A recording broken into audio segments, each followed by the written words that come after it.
کاغذی جن ہے.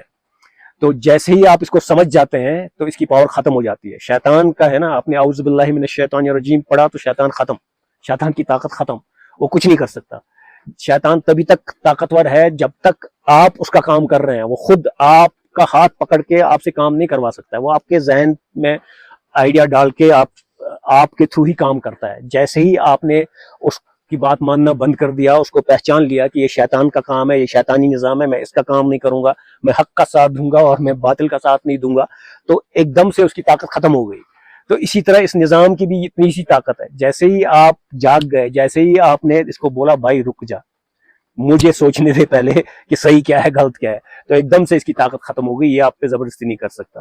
جیسے ہی ہم یہ فیصلہ کر لیں گے کہ ہمیں حق کا ساتھ دینا ہے، باطل کو روکنا ہے، تو ہمیں دکھنے لگ جائے گا کہ حق کیا ہے، باطل کیا ہے.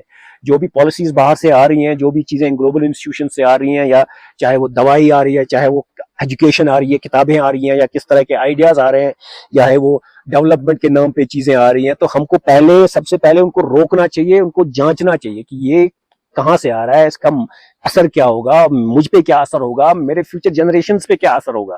ہم آج کل اتنا شارٹ ٹرم ویو لیتے ہیں کہ اگر مجھے تھوڑا سا آرام ہوا تو میں اس کو لے لوں گا، اور اس سے میں اپنے کل کے بارے میں بھی نہیں سوچتا ہوں کہ کل مجھے اس کا فائدہ ہوگا یا نقصان ہوگا. نظریہ ہے اتنا تنگ ہو گیا ہے. تو ہم کو ہر چیز کو جانچ پرکھنا چاہیے کہ یہ ہمارے لیے، ہمارے کل کے لیے اس کا کیا اثر ہے، ہمارے کل پہ اس کا کیا اثر ہے، ہمارے فیوچر پہ اس کا کیا اثر ہے نا، ہماری فیوچر جنریشنز پہ کیا اس کا کیا اثر ہوگا. اس چیز کو نظر میں رکھتے ہوئے ہم کو فیصلہ کرنا چاہیے کہ کون سی چیزیں ہمیں ایکسیپٹ کرنی ہے، کون سی ریجیکٹ کرنی ہے، کون سی چیزیں آ چکی ہیں ہمارے معاشرے میں جن کو ہمیں کھدیڑ کے نکال دینا چاہیے.